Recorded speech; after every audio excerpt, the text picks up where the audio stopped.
Do, do, do, do, do, do. Bow, bow. Howdy, friends. Welcome to the party. My name is Dean, and we got a full complement of people. Happy Valentine's Day to you. We've got a lot of Valentinesers today. It's a big day. We're going to get into the history of Valentine's Day. It is dark. It is dark. And we brought along a guy that knows all about Valentine's Day to crush your spirits because it is the worst holiday on the fucking useless holiday calendar. Anyway, not only are we going to get into Valentine's, we're going to get into the gift-giving bullshit because I just learned that today,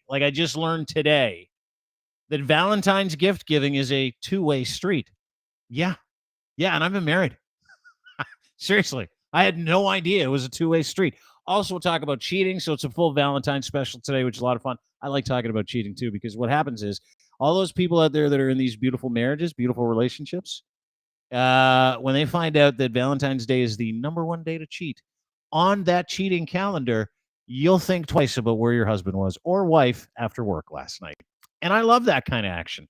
Anyway, we got that going for us today. We got a UFO update today. Not only that, we're going to talk about the world's most expensive podcast and something that nobody's talking about that we should be talking about that's going on in Ohio. Let's welcome in everybody that's part of the show today. Please welcome back to the program my friend and yours, Mr. Scott Trades from the Hot Wallet podcast. Scott Trades, that's Scott Trades on Twitter. What's up, Diener?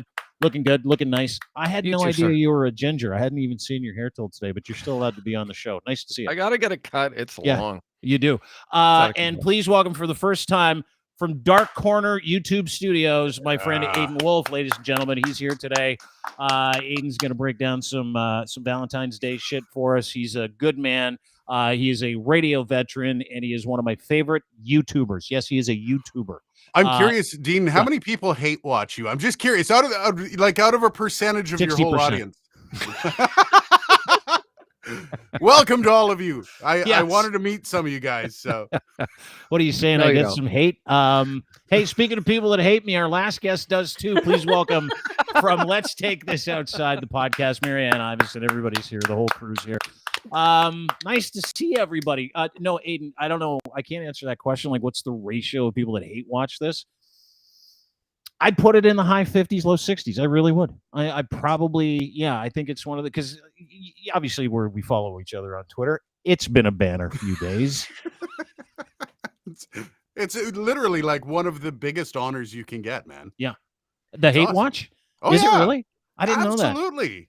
No, man. And it's, you know, what's fucking wild is that there's this like sentiment out there when people like, I hate your show, I hate you, and they tweet you that. There's a sentiment out there that it somehow should hurt your feelings. All I see is engagement. Like, absolutely. Last time I was on, someone tweeted, all I see is 3 woke clowns. And I wrote back, thanks for watching. And then 20 minutes later, they deleted their comment. You type like a Muppet? That's right, with that face too. But I just want to point out, hi everyone, by the way. Hi, Marianne. Hi, Marianne. Hi. Hi. I don't hate you, by the way. I just hate how disorganized you are and that you sent me the wrong link. That's more it than anything. At least you remembered you're on. Yeah. So this makes me so true. This makes me so happy. So people don't know this, but Aiden and I are like friends out, like besties. We used to live across the bridge from each other. We're like troll friends at some point. And now I live in Vanier, so I live a little bit further away. But we've become friends since in the last couple years? You hang outside of somebody's apartment long enough in the bushes, friendships emerge, man. It's weird. It's weird. You know what? If I looked out my window and I saw you looking in, I'd grab a gun or a rake. I really would. Bring me in for a beer, dude. We don't hear about that a lot, eh? Peeping Toms. I have a story about this, actually. Yeah. Hit us up. It's not me, right? Okay. No, we got over that. I have a story about Aiden jerking off, looking into my bay window. Okay, so it was a week before I moved out of my old place, and I was on the second floor, and I'm watching like A Quiet Place Part 2 on Netflix, and I'm alone, and I'm like a little bit jumpy, and all I hear is like some rustling outside, and there's a balcony outside, but otherwise, like I don't know how the guy got up, but there was a man who was like hanging off of my balcony. And so I walked out, I like peeked out the curtains. I'm like, what are you doing? And he's like, I'm just trying to get to your neighbor's house. He's like, so he crawled up. He like parkoured his way up the side of the building. Like, Aiden, you've seen it, right? Like, how do you get up there? He parkoured his way up. He was hammered, and he was like trying to get into my neighbors because they got locked out. But like, and I was like, you scared the fuck out of me, like some random man hanging off my balcony while I'm watching A Quiet Place Part 2. Anyway, so that was my last well, at least he wasn't depositing some semen on your balcony. Like, that's, you know, that's not silver linings on the way by. I mean, is this what kind of podcast this is going to be? Yeah, pretty much. It's Valentine's Day. We're talking about all things love. Happy Valentine's Day to everybody here. We've got Scott, who's a married man, married happily for what, 10, 15 years? What are you at? Were you at 12, 40, 13? Yeah, it sounds like love. Sounds like love right there. Aiden Wolf, you're married, right? You're married, family? I'm happily married. I'm pretty sure my wife is as well. Okay, pretty good. Sure, like that's 50, good call. I'm single, happily single. Marianne, also happily single. So we've got a good collection of people here because Valentine's is one of those days where people get a little crazy, right? Like expectations from people, like if you're a married person, and I don't miss it at all. Like I look at you, Scott, up there in the corner, and I'm not judging your relationship. I'm just putting myself in your place and assuming your relationship was as awful as mine. So that's how I go forward. But when I look at you and I look at Aiden, I'm like, you poor fuckers. This is not your day, is it? Like it is not your day. It's easy, man. Flowers, chocolate, and we're gonna have heart-shaped pizza later. You know, that's from where? Boston pizza, heart-shaped pizza. Heart-shaped pizza. We do it every year. We do nothing. Nothing. Well, I can tell you who's happier married. No. My wife is hot, and I know she loves me because she has a lot of other options. Marianne, she doesn't go for them. She is hot. She's like super hot. Yeah, for sure. Like she's a babe. She likes him because he's a bear. He's a big, like 7 years younger than me too. So I know she has options and she doesn't go for them. So I remember, like, here's the thing is like, you and I get along great. And I remember like your wife, like we were talking about some studio stuff and your wife came in. I'm like, that's your wife. And I'm pretty sure I like high-fived you or I like fist bumped you or something. She intentionally That's nice. Is that an insult? Is that an insult when someone looks at you, looks at your wife and goes, are you fucking real? Are you serious? No, I've actually gotten it. I was at the pool because my wife swims. I sit in the water and float because I'm fat. And we came out of the pool and there was a guy watching my wife, and we both got out of the pool. She gives me a kiss. She said, I'll see you on the outside. Walk into the men's room. 2 guys follow me and they're like, dude, she's with you? And I'm like sitting there like fat rolling over my bathing suit. I'm like, yeah, eating like bacon out of the You take a Ziploc of bacon to swimming. Yeah, why not, man? Scott, I'm not doing laps. Okay, so what is Valentine's Day? Because I know what Valentine's Day is to Marianne and I. Just a giant bowl of fucking jack shit, which is great for me because it means there's no work involved. You don't have to guess as to what you want to get that person. You don't have to double back and go, ooh, I forgot. And you show up with this dollar store card and one of those meteor bars that you get at the dollar store. And you're like, hey, great to see you. Scott, let's start with you. What is Valentine's Day? How long have you been married? For over a decade. Do you enjoy it still? Yeah, I don't mind. It's fun for the kids, right? Like my kids were doing their little Valentine cards the other day. My daughter, she wrote, and this is so cute. She wrote, "Thank you for being you" on every one of her Valentines that she was giving her friends. And then my son, he had little boxes of Smarties, and they had to and from. And so he was doing his last night, writing to and then writing from. And then this morning, my son says, Dad, since my name was on the class Valentine list, I gave myself a box of Smarties as well. Smart kid. And I was like, oh, okay, sure, buddy. I mean, you can take as many as you want, but one's fine. Yeah, that's nice. You can deflect and talk about your kids all you like. I'm talking about you and the missus. I'm talking about you and Mrs. McGregor. You can talk about your kids and the Smarties and the popularity contest with the cards in the envelopes on the desk at school, all you like. I want to know if you're still geared up for Valentine's Day like you were 15 years ago. Yes or no? I don't know if, I just buy her flowers and chocolate and sometimes we'll go out for dinner. Does she get you anything? No, she doesn't give me anything because I'm a guy, and it's my job to fulfill this need for my partner who has Valentine's expectations. What are her expectations? That I do something, I think. I don't know. like We've what? never actually we've never actually discussed like here's my standard for Valentine's Day. It's always like I've just felt, I'm sure if I didn't do anything for whatever reason, like we've had anniversaries where, we just had a newborn and so we spent our anniversary dinner was like at Subway, or, we just got takeout on the way to a concert, and so, nothing big and special there. And, she didn't really care too much about that, though I get reminded sometimes. And so Valentine's Day, I feel like it's, I don't have that much of an expectation for it. There's got to be some heat, though, on you. Like, you're explaining this to me, and my hands are getting fucking sweaty listening to you because I'm anxious because of the expectation, right? Like, Aiden, your wife has some kind of expectation for today.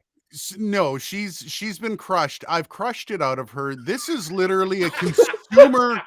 This is consumer grooming for children and a stupid reason to prop up the flour and chocolate industry. That's all this day is for. And I refuse to be any part of it. You know what I do every day? I wake up every morning before my wife and I make her coffee.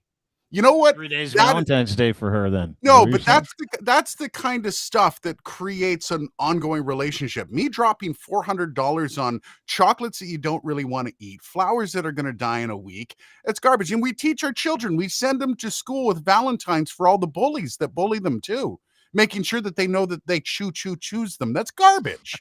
We don't need that crap. We don't need to teach our children to love everybody. Some people need to be hated. A real man would buy their wife Starbucks, Aiden. I'm just gonna say. A real man would go to the store. French press or nothing. So you know what I had my child do? You're a romantic. I'm really getting a romantic feeling here out of you, Aiden. I let my child write, so she got all of the Valentines for all the kids in class, and any of the kids she didn't particularly like, she got to scratch everything out and put, "You are a human." That's all she was able to put. So she'd scratch out any lovely thing that was on there and just, "You are a human." The kids were super confused. Like, there was no happy Valentine's Day. No, "You're my Valentine." Just, "You are a human." Because that's what some people need. Yeah, that's my kid. Yeah, that's a wake-up call for those asshole kids in her class, isn't it? You're human. Why did you cross out "Happy Valentine's Day, love, Sadie"? Well, because you're an asshole, actually. But you can't put that on a 10-year-old's card. Yeah, I found that out the hard way. Yeah. Well, did you do her cards last year? Was that the deal? Hey, hey, sweetheart, we're doing one for Michelle. What are we calling her? A bitch? Is that the deal? Is that what we're calling her? I tried. My wife found a couple of them, and I had to send them back. Oh, well. Do you remember the popularity contest? This is just a quick aside. The popularity contest with all the Valentine's cards when you were a kid. Remember that? Yeah. Do you remember when you were in school? It's Valentine's Day, homeroom. You put a little envelope. It said Dean, or it said Scott, or it said Aiden, or it said Mary Ann. And you got a minute to go, and you got to take the little Spider-Man, like, "I love you" cards, and you maybe made a couple special ones for like that person you were sweet on in class. But I can tell you this, this may come as a surprise to you. Every Valentine's Day, I got the least amount of Valentine's cards, and I was always really pissed off about the whole thing. And I remember saying to my fucking teacher once, I'm like, "Mr. Hassan, how come I always get no Valentine's cards?" And he looked at me and he goes, "Because you're a dick."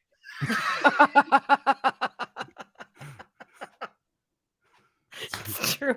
Like, I needed that wake-up call. I'm like, oh, if I'm not an asshole to people that are going to give me Valentines that have candies, yeah, okay. So I tried really hard the next year. Nothing. Still nobody gave me any Valentine's cards. So it was always a popularity contest, wasn't it? Like, well, yeah, I got the least too. Oh, shocker! I got a normal amount. Yeah. Oh yeah. Okay. Whatever. I got I'm a normal girl. I got Valentines. Yeah. Okay, but Dean, we were chatting about this earlier, but yes. I asked Scott this too, and we were DMing as well. I'm like, does your wife get like? Does your wife give you anything? Like, have any of you guys received Valentine's presents before? Break this shit down. Because I don't know if it's totally fair that it's that doesn't really totally make sense to me. Like, I feel like you should be sharing the love both ways, no? I got yoga pants. Your wife give you yoga pants? Do you do yoga or no? No, they're sitting around pants. But she also buys something for herself, so it equals out. You don't get her anything? You don't buy her anything? She just gets something for herself? No, I don't buy her any presents. She tells me what to buy, then she buys it for me. I wrap it and give it to her. It's a very loving relationship.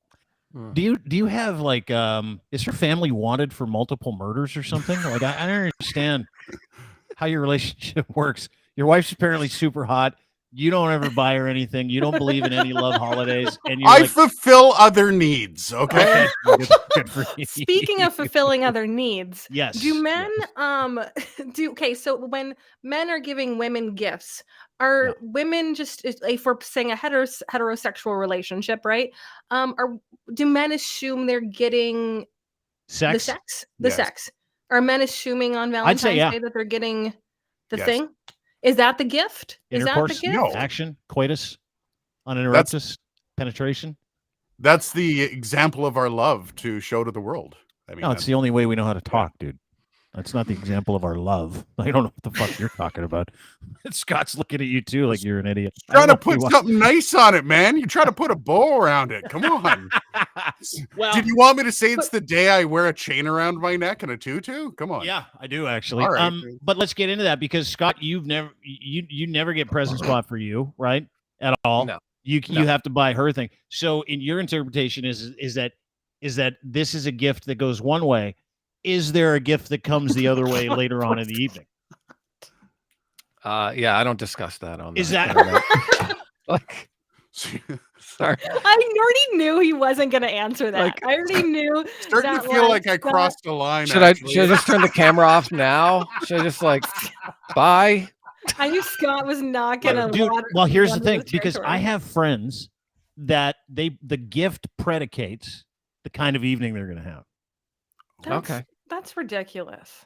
Well, you and I know it's ridiculous, but like I have friends that get geared up for this day. I talked to one of them the other day. I'm like, "What are you doing for Valentine's?" He's like, "I think I nailed the gift this year. Hoping for a hand job." And I'm like, "Oh my god!"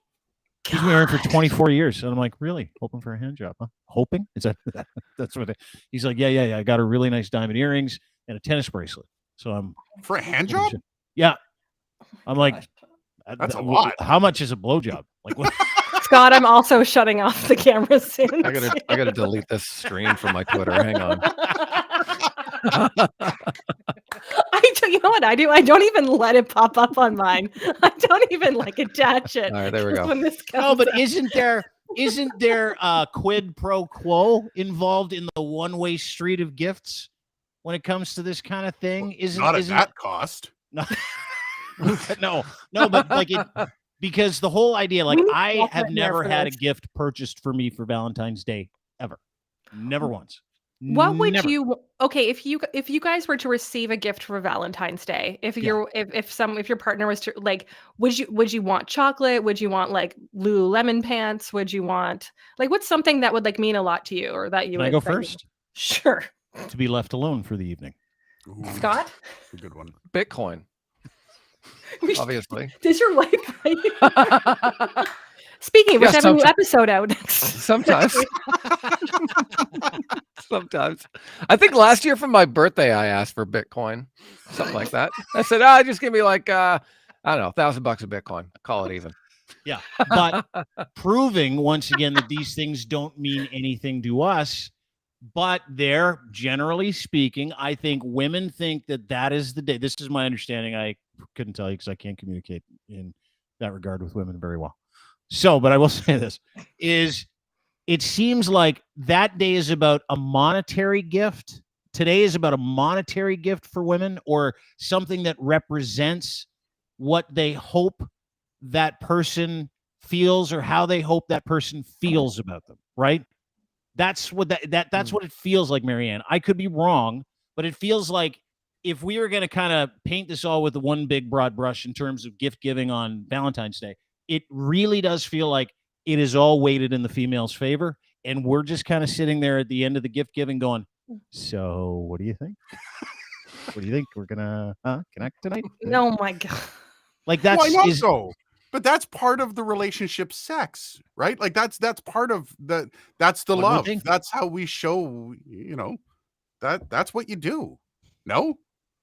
I don't think that is the end result for a lot of people, but I think generally speaking, in the male community, that is the desired gift. In the female community, it's something she could wear, eat, or sell if the relationship goes bad. You know what? Okay. I think you you're know right what I on. did for Yeah, you know I what I think so did for single girls Valentine's Day? You know what I did today? I worked a little bit this morning, had a great coffee by myself. I went for a cross-country ski by myself. I bought myself not one, but 2 donuts from Susie Q. And they were absolutely I ate both of them before the show. I am absolutely have a crazy sugar high right now, and it's gonna be a wild hour. But that is what I did. And I go to bed alone at 8:00. So that's what's I happening. picked a fight with my wife at 7 a.m. It was actually kind of fun. I don't know how you haven't been on The Bachelorette yet. There's a lot under the table, okay? That's all I've got to say. Not in that respect, but just like the iceberg. You see the tip, you don't see the rest. Yeah. I get it. No, absolutely. it's good. Did you guys know? I didn't know this too either, but it's like the #1 day for people to cheat on each other. Valentine's Day, for spouses to be cheated on and to cheat on each other. Interesting. Oh, that's the demographic breakdown. Let's go. Cheating closely linked to divorce and separation. No shit. 53% of the people that cheat on their spouses currently married. That's the whole idea. I think that's the cheating part. Like, Did not cheat on. you're married. 40% are either divorced or separated. 7% are widowed. And in the big scheme of things, the #1 day, 30% of people cheat on their spouses on Valentine's Day, and that number skyrockets in the female community the day after Valentine's Day. Did you know that? Interesting. Do you know why? Is it I think I do. Why? Because the guy didn't get the right fucking gift. The necklace wasn't nice enough. And the then flowers weren't blooming. And then she's on Tinder. And then she's Chocolate like on wasn't Tinder. caramel enough. And she's like, fuck that guy. That I was shocked at that more women cheat on their spouses the day after Valentine's Day than any one of the other 364 days in the calendar year. But I think, Dean, that shows the pressure that women feel around Valentine's Day. They want to be impressed. They want the guy to step up. And that's why I'm like, okay, if this is what the norm is, sure, I'll have flowers sent, or I'll, get a special cake, whatever it takes for someone to feel special on the day that they want to feel special. And and realistically, and I'm seeing my friends, have kids, and like they're on their second kids, and realizing, and it's a lot of the time it's even not the guy's fault, even if you are great dads. Like, women take on a lot in the household, right? They take on a lot. So I think a lot of women deserve to be treated sometimes. And like, you're making your wife coffee, every morning, Aiden, or Scott, you're clearly a great husband. But for the other, for men who maybe aren't, right? Maybe men who are not around or not good at being husbands, right? Yes. This guy, you talking about me? You're No, looking I'm right not- at me. get a And lot you're of really, You have nothing to you're do with really this fucking conversation. belaboring the right? point, and you're going, Dean, you talk about Guys. you. That's not what I'm even. That's nothing Talking to about do with you. this Pointing looking right at conversation. Dean. Maybe some guys are fucking bad at marriage, Dean. That's not what I was saying at all. That's what I got. I got a heavy heat in that bottom No, right-hand that corner has coming at me. nothing to do with you Looking at at me all. like, yeah, you do it. There you go, Dean. I'm talking The lack right of to Valentines during school is a clear signal, I think, of how it's going to go. So everyone looking at home, look at your kids. How many Valentines are they getting? Are they coming home with a whole bunch? If the answer is no, you better fix that, because teach them how to become. Yeah, that's great. That's awesome. Really buy into the consumer holiday. I like that. It's nice. It's a nice thing kids do. No, this is the only worse holiday than Easter. I mean, anything co-opted by the Catholic Church just to avoid the pagan fun is going to be a horrible holiday. Well, like, flat out. Yeah, because you put out a really cool thing. If you go to Dark Corner Studios on YouTube channel, Dark Corner Media, my bad, on YouTube. You can check it out. You put out a great video on the history of Valentine's Day. I'll just play the first bit of it because it's aggressive and I liked it. So let's watch this, because there's a lot of history that people don't know about this terrible, disgusting day. The Day of Love. If you're recently coupled, it's a day to remind you of your loving commitment, a day to honor your relationship with cheap chocolate and even cheaper champagne. a day to prop up the flower industry, and where expectations of your gift purchases are compared to your ex's, when where expensive is always preferred over heartfelt. It's the literal definition of excess. And if you're single, the day is only here to remind you of how unlovable you are. Yes, my friends, Valentine's Day is the absolute worst. But where did this ridiculous day of love come from? Patron saint of cheap chocolate? You're close. Yeah. Where, by the way, That looks awesome. if I haven't been able to tell already, I'm coming up with the idea just in my own head. You're not a big fan of the Valentine's Day. No, no. Where does it come from, Aiden? Well, it's interesting. So the original Valentine's Day used to be something called the Feast of Lupercalia, which was a Roman feast where they did it in probably the best fashion. So all the men and women got naked. The men went out, sacrificed a goat and a dog, stripped all the skin off the goat and the dog, and whipped a bunch of naked women with it to help their fertility. And then the men drew the women's names out of a hat, or probably a stone goblet, and they partnered with that woman for the rest of the festival and stayed naked the whole time. Then the Catholic Church came around and said, wait a second, we're going to make this Saint Valentine Day, because the Roman leader actually martyred a Valentine on February 14th. And from there, then the Catholic Church got a little worried because all the people started having sex on Valentine's Day. So then the Catholic Church actually stopped talking about it, and it just became a consumer holiday in 1800s. That's the gist. What? I kind of like the pagan holiday more than anything. Yeah, me too. It sounded like medieval Tinder, if you ask me. That's what it sounded like.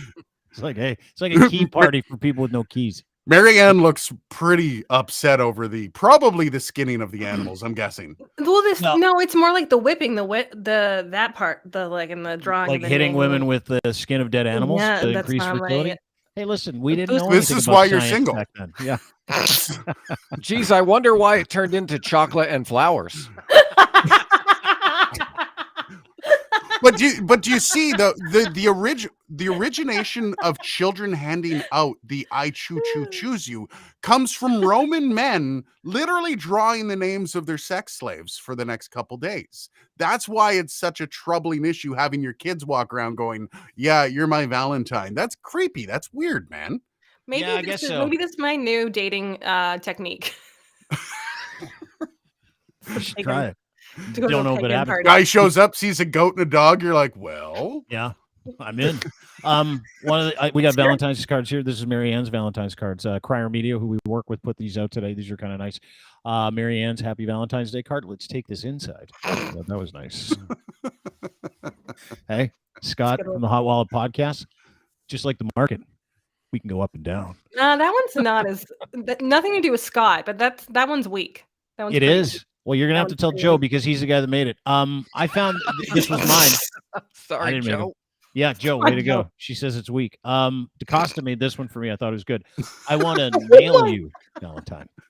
Is that bad with the cross? Jesus, it's not good. How are we feeling? It's not good. Aiden, does this fit your description of Valentine's Day? I'm turned on already. That's fantastic. I don't like it. A little bit of crucifixion mixed in. I like it. That's good. That's awesome. Well, it's Valentine's Day, and it's Saint Valentine's Day, and they did martyr a guy, and this is Saint Valentine's skull on display, as a matter of fact. There you go. Literally, that is Saint Valentine's skull, and it resides in Rome in the Church of Santa Maria in Cosmedin. I don't know whether it's the skull of the martyr who inspired Valentine's Day or not. People think this is the holy way that you can go get fertile, or you go up and you pray, and then all of a sudden you get some love from that skull, or you might be able to get some game if you touch it. Like you touch it, and then you're like, oh, I feel like I could go pick up anyone right now. So let's put this on you: goat and a dog being skinned and whipped while you're naked, or actually going to see a dead guy's skull. Which one is better? Come on. Yeah, those are the fucking origins of Valentine's Day. You can get mad all you like. I'm just filling you in. These are my choices now for finding a mate. Yeah. Mm-hmm. Well, thanks, Scott. Best of luck. Best of luck. I think it's better than online apps. Yeah, it is. It totally is. But it's funny because there's so many people that hate Valentine's Day. I'm not a big fan of it myself, but I don't have to engage in it at all, which is great. And I think the older you get, the more you're like, you know what? I don't care anymore. Like, whatever, right? Especially if you're single. Like, I read a story, and this is an incredible story. This is out of York region, which is where I live, of this gentleman, this old guy that got pulled over. This is the inside of his car. This is a guy who's not interested in Valentine's Day. This is a guy who doesn't have a wife to impress. And are you looking inside this car? Are you seeing inside this car? This is a picture from a ride program. 61-year-old was arrested at a ride program, arrested for impaired operation, 8 related driving suspensions, property obtained by crime, a whole bunch of other moving violations. He had something like $600 in empties in his car. He just drove around and drank. And I thought, this is a guy that doesn't care about anything. No, not by this point. And what's also concerning is his windshield is clearly not like wiped off, right? Like his windshield has snow on it too. So also, what's with the space heater? There's a space heater in there blowing at what I think is antifreeze. Now, I'm not a scientist, but that might be explosive. Well, it's almost like he's trying to get killed. No, dude, the heater doesn't work in the bar car, right? So he's got to put a space heater, and he's got to attach it to the smoking filter, like the lighting filter. You know, all the cars used to have these lighters, these little coils that you would. And if you plug that heater in, you don't even need a car heater, Scott. So have you ever been to a bottle depot? Yeah. I don't remember them smelling too great. It sounds like that guy is spending Valentine's Day alone, Dean. It looks like that man is spending Valentine's Day alone. Oh. So they did a ride program during the day, and this is where they found this guy? 5:23 in the afternoon, yeah. It's also just really sad. Like, does that guy function the best when he, like, hi, Ryan. Does this guy function the best when he has that many beers? Is that what he's doing? Like, is that the kind of alcoholic that he is? Right? Is it safe to say this man is an alcoholic? Right? Yeah, I think it's a red flag. Yeah, that's safe, right? I would say, yeah. Or this is Lachlan's Subaru. I was just gonna say, I knew Lachlan was 61. That liar. That's incredible. You know that guy's not celebrating Valentine's Day, by the way. I wanted to know what Lachlan was doing today. I was kind of hoping he'd be on so we could talk about that. But no, it's guaranteed sex day for Lachlan. Back to the old Valentine stuff. Yeah, it is. It's one of those days where he's like, I'm cashing in. That's why he's not on the show this week. He's been ramping up for it. He's going to need 4 days to come down. Yeah, seriously. He's got to work himself up. Yeah, exactly. Yeah. Yeah, fascinating. I don't know. I told Lachlan that he could come back anytime he wants, and he's like, yeah, I know I'm going to spend some time with the wife this week because she's not pleased with me doing 15 podcasts. Speaking of which, did you guys see this story? You're all podcasters, right? We're podcasters. Lynn's has the Lynn's Report. Mary Ann's got Let's Take This Outside. New podcast drop today, by the way. Thank you. With Dawson Mossman. That's his real name. Dawson Mossman? It's his real name. That's his real ultra marathoner? Yeah, ultra. Scotty's got the Hot Wallet podcast. I do this little deal. A story came out today, and I want to do some math with you guys because we're all in the business, right? Story came out today about taxpayer money being used to to spend on a podcast for Toronto police. Over the last year, my understanding is over the last year that these two gentlemen, Obi and Axe, the guy in the middle and the guy on the right, have charged Toronto Police Services $337,000 for one of the world's worst podcasts. Sorry, Obi and that Axe. Nobody, Obi and Axe. That already nobody sounds like listens. a horrible morning show. Obi and it really does, doesn't it? Be on the edge soon. Because they work for free, probably now. Because they're gonna. But I couldn't believe it. Like, I was fucking shocked. I was shocked at how much is it. So I did a little research into this. Mike Crawley, who's a great reporter for CBC, outs this story about a Toronto police hired these two yahoos to do their podcast, meaning they set it all up, they edit it, and then they deliver the goods on behalf of Toronto Police Services. Now, I believe there are 15 to 20 podcasts in that network. 15 to 20. Okay? That's roughly $1 billion per podcast. Like $100 trillion a podcast. And on top of it, they have no more than like 400 subscribers or downloads for each episode. And they've been doing it for a year. And they just signed another deal to do it for another 3 years. Now, that deal's been scrapped. But let me explain this to people. This is very easy to understand. We'll do a little podcast math. Got to start doing it. Podcasts are taking over. Radio sucks. You know that. Oh, I don't know. This morning I heard them. What song did you sing to your child as a kid? We're coming back with that.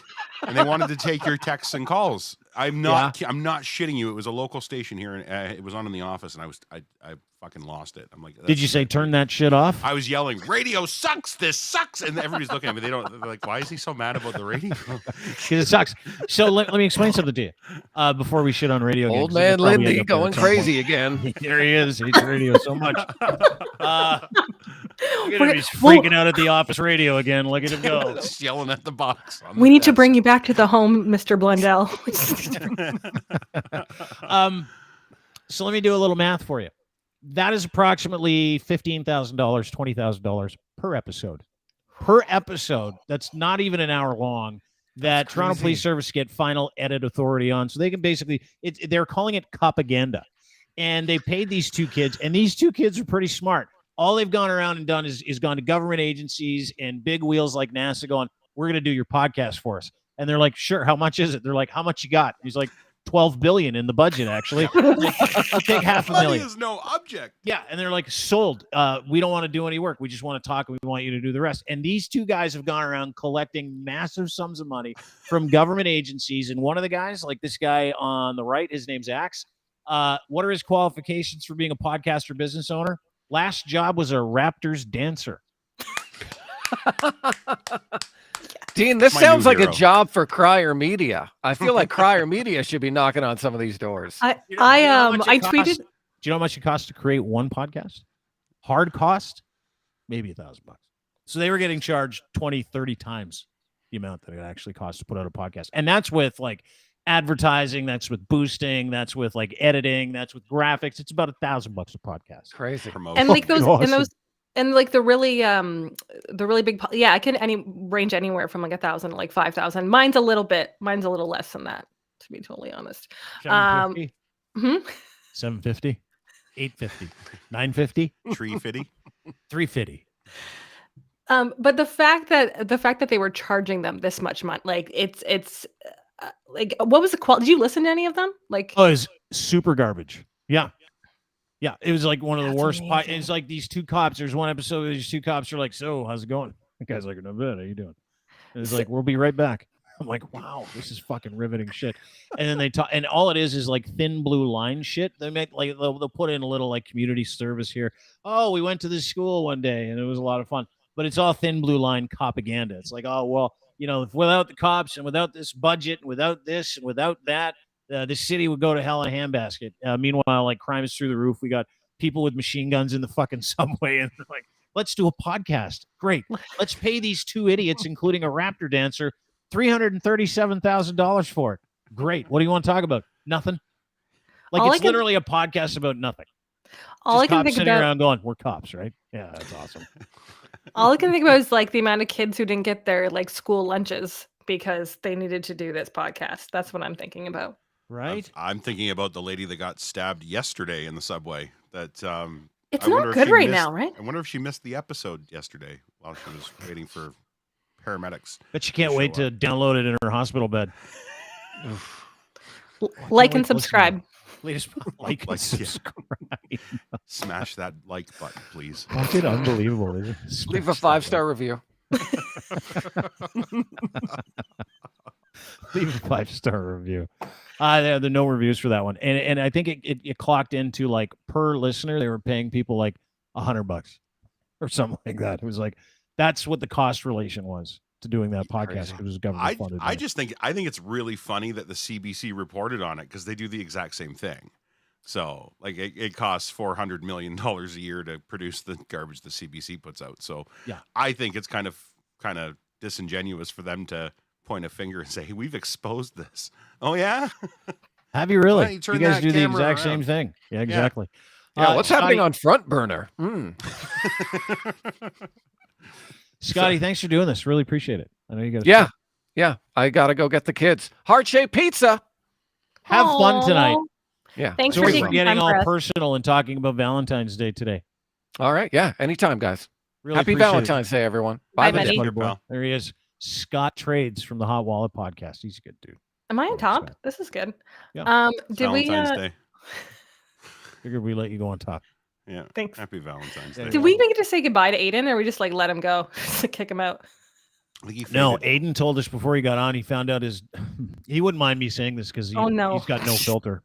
Found out his cat had a blockage in its penis and has to go either A, pay a whole bunch of money to, or Oh, B, no.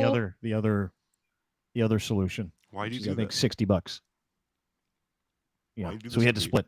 What's that? Why do you do Why am this I- to me? Why do I do what to you? You know you want to say something, don't you? Say- No. Yeah, I know No. what you're going to say. He's my friend. No. Yeah, we're not- no, he's a good dude. He told me all about it before we got on, and he's like, might have to go. Cat's got a blockage in his penis, and I'm like, that That's happens. very He's like, specific. quite common with male cats. I It had is. no idea. I'm like, happy Valentine's Day. Mhm. Happy Valentine's Day. Not Linz, for how are Mr. you? Whiskers. Can we talk? Well, you weren't part of this conversation for Valentine's Day, Ryan. I but know. when- I was late because I was actually scaling your apartment. I was coming off balcony, but I got my shoelace caught and it took me a I little longer to get back here. I now live on the 5th floor, so if you were up You're here, I telling would me be you do. so alarmed. Oh. What do you and Ashley do? Like, what's the Yeah. Okay, does Ashley and I love Ashley. Like, does she expect anything? Do you do something nice for her? What's the situation? We are anti-Valentine's people, and it was one of the things that drew us together because we started dating around this time when we first hooked up. And I said to her, what's the temperature on VD? What's the temperature on the VD? And Got away she with was- words. Another Is that what you romantic on the said? Is that what program. you said? The I'm a VD? poet. I'm a poet. And I said, how are you on Valentine's Day? What's the rules in Ashleyville? And she's like, it's the stupidest fucking thing I've ever witnessed, experienced. It's dumb. Why do we do this? This is so dumb. And I breathed a sigh of relief and knew she was the one that day. And here we are. I literally. That's how walked- you knew? Really? Yeah, you know what? They hate the this is same things. Hate Yeah. brings a lot of people together. It does. Yeah, Oh, yeah. it really does. Yeah, hate, Yeah, we misery. do It brings nothing. people together just as much as love. You don't buy her a gift. You don't get her No, a card. Fuck that. No. Fuck no. Look at these guys. and I their call cook romantic dinner. attitudes. She'll cook dinner. We'll hang out. We'll have a normal day, and yeah. Knock down a couple Crown Royals. Maybe I get will. weird later. Ah, there she there, is. see? I love. Hi, Valentine's happy Day. Valentine's Day. There You she know what? is. You know what? Gift. I did get a gift today. I got a gift from my parents. My parents e-transferred me last night $25 You from my. Here's the thing though. She also e-transfers my brother, who's also single, and my sister, who's in a long-term relationship, pretty much married. So all of us get $25. Yeah, you can spend. you can hide behind your sister. You're also getting $25 all you like. Yeah. Your But- parents sent you and your brother $25 so you could take yourself for a lonely submarine sandwich. To be fair, she also sends us money Friends. for like if we're not home for like Easter or like Yeah. President's Day. She's like, here's $25. I'm like, okay. She sent you money on I President's don't Day? know. I'm just like random holidays. It's the She'll be boomer like, generation. They had so much money, they just had to give it away on every single occasion that they She's could. like, Now "Here's- you're lucky if you get a birthday present from me.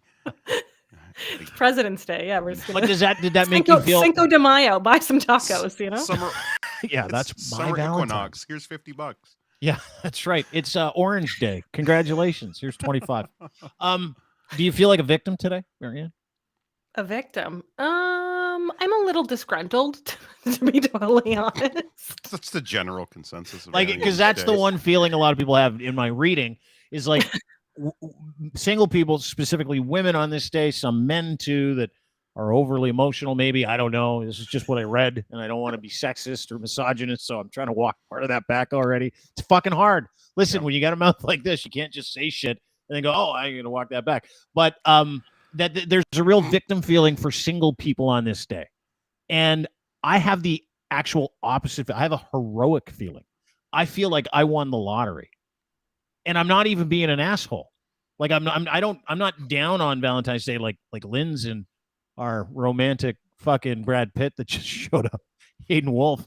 I'm not down on Valentine's Day like these guys are, but I feel like I'm free and easy. Like there's nothing to complicate my life. I don't have to figure out what I got to buy. I don't have to figure out like what is it that I'm going to do for this person, or they're going to look at me and go, "You didn't even put any effort into this. I can't believe it.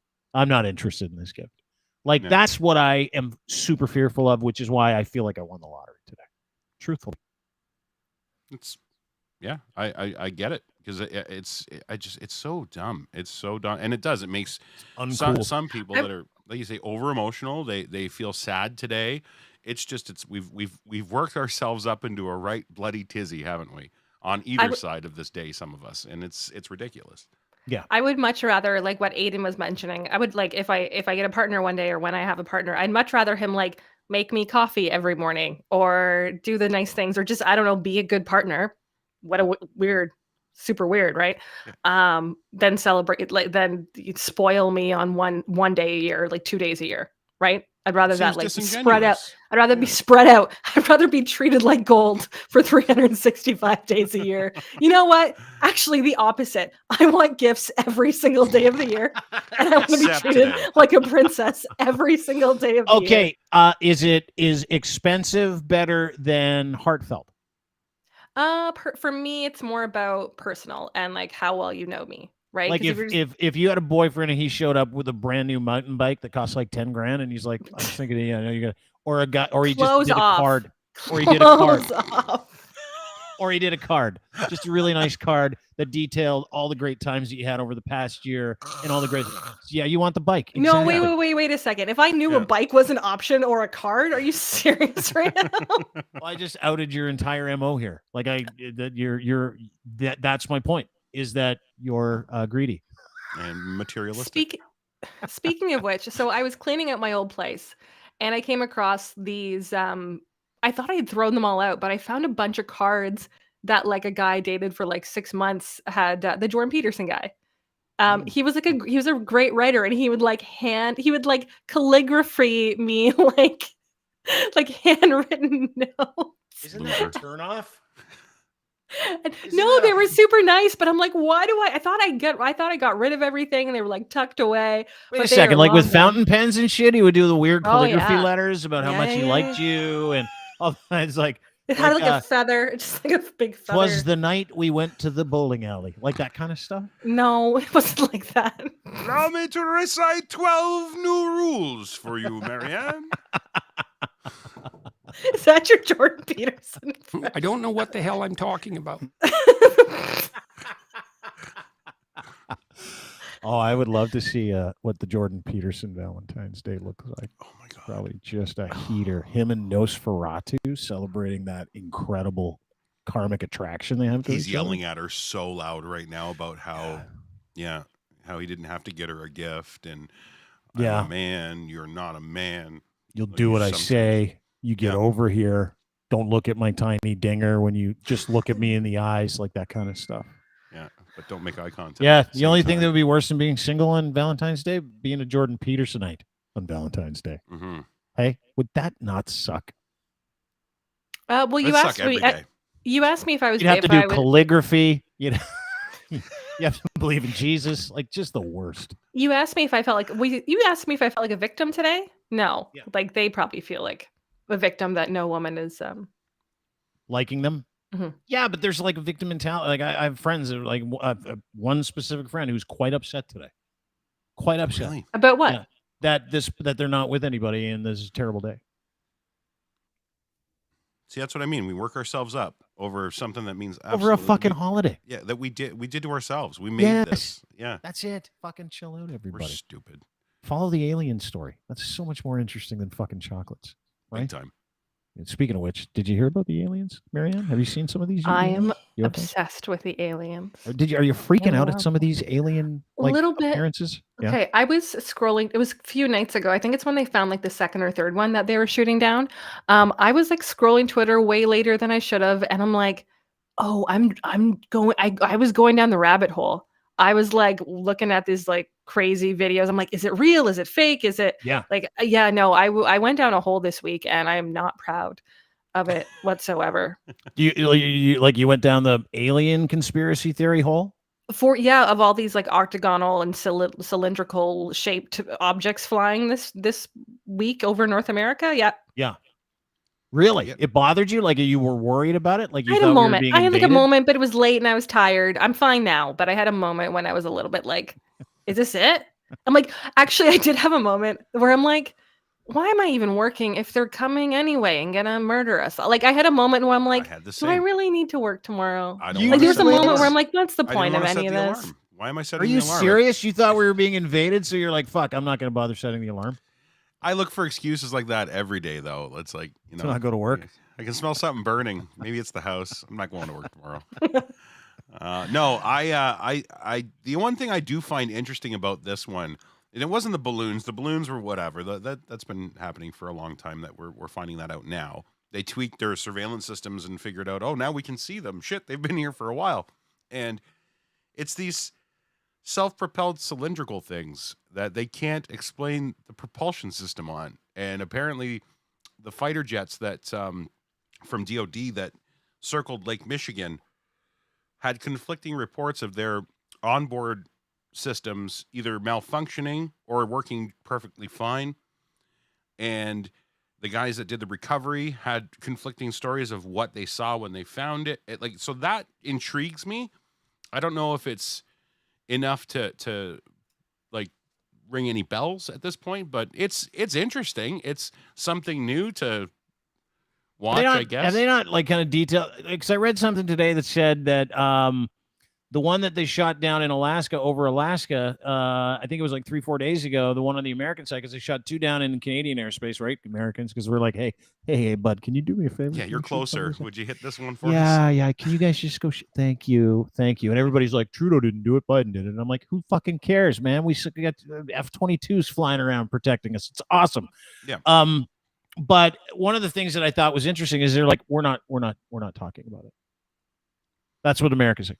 We're not talking about it. And I'm like, well, fuck, you kind of got to talk about it. Like, this is a big fucking deal.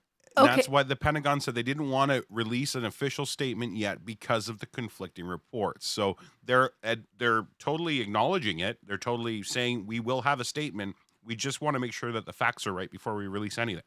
So, do you think, though? I don't think the general public. Okay, let's just say it's aliens. Let's say it's not from here. Yeah. I don't think the general public could handle that. No chance. Are we like if they would you freak out if they said, hey, we recovered the wreckage and looks like it's from Venus? Like, would you be creeped out? Would you be freaked out? Would you flip out?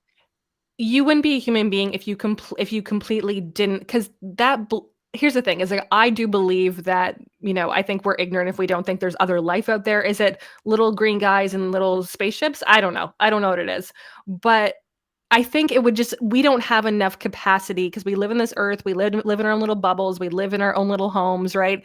I don't think we have the capacity or the like big enough brains or like function enough brains to fully comprehend where they aliens, came from, if they were here, where they came from. What does that mean for humanity? Does that mean it's over? Are they coming in peace? Like, I don't think the general public could actually handle that kind of truth, to be honest. I don't think we could either, and I think it would give people like a million excuses to just act like assholes or not go to work. We've just pointed out that was the case here with both of you. So, like, it would, it would be one of those. I am fucking super excited. I am really excited. And I was talking to John Guarnieri, our former Secret Service guy for Obama, the guy that does Silver Spear, the great podcast on the network. And I'm like, because he knows aliens exist. I mean, fuck, he's hung around with Obama for like ever. And so he's like, I can't. Did he say that? Yeah. No, fuck yeah. He can't tell you that. He alluded to it. He can't say that. He kind of did. He kind of alluded to it. He's like, I can't really talk about it. And I'm like, but you saw UFOs, right? You saw aliens? And he's like, I can't really talk about it. But something's out there. I'm pretty sure of it. I'm almost positive. I'm pretty sure they're flying around Fort McMurray, which is where Colin Livingston, Sir Torks-a-lot, comes in from. Colin Livingston, nice to see you. This is like a revolving door today. What is happening? Yeah. I can't actually keep track of this at all. I don't know what's happening. Are you worried about, you're in Fort McMurray right now doing work? He obviously Torque, one of our major sponsors, title sponsor of the program. He's got a podcast in the network as well called Talkin' Torque. And the owner of Torque, which is an incredible place that makes bolting solutions, looseners, fasteners, big heavy equipment, huge jobs, railroad, nuclear. Think they're coming after you up there in the oil sands, Sir Torks-a-lot? I think they are. I love it. I mean, you know, alien vehicles need torque. I mean, we're not gonna discriminate against the extraterrestrial. So everyone's welcome at Cantork. Attaboy, good. Just always a hustler, eh? Just always a hustler. Oh, he's always selling wrenches. This guy, he's the best. He's like aliens. Problem solved. Are they aware of our manufacturing and fabrication expertise? Absolutely. Yeah, I mean, it Sending plays really radio well waves. in Venus that our stuff's made in Edmonton. Yeah. Oh, they'll be upset. They'll be like, you know what? You might actually get people from Venus going, it's way cheaper to make it here in Edmonton than it is for us to make it in Venus. Are you freaked out by the alien shit? You're a pretty centered dude. You and I are business partners, friends. You know, you travel the world. You talk to all kinds of interesting people. He's also a race partner for Alex Tagliani. And a kart racer. Like you travel the world, you talk to all kinds of people. You're a fairly centered individual. What do you make of the UFO sightings and us shooting all this shit down? Candidly, I'm not paying that much attention because I've been a little bit busy. I read, you know, that there's increased sightings and shootings, and you know, now we're shooting everything down. Haven't actually heard that any of it was extraterrestrial. I mean, it sounds like it's all spy stuff, but I mean, as you've alluded to, I spend a lot of time around the world, and I'm convinced that half of our planet are, you know, from somewhere else because they just don't make any sense to me. So yeah, it's not. You're saying everybody at, at the convoy was a fucking alien. That's what you're saying. I didn't say everyone, but there was a percentage for sure. Now, whether that percentage was 1 or was it 99, I'm not really sure. But no, I mean, you know, it's such a super selfish and self-centered, you know, mindset to think that we're the only living, you know, entities, you know, sentient beings in the entire universe. Like, people can't conceptualize how big the universe is. I know. But no, we can't be the only one. But why anybody would want to come here is beyond me. I love how, especially now. Like, what a dump.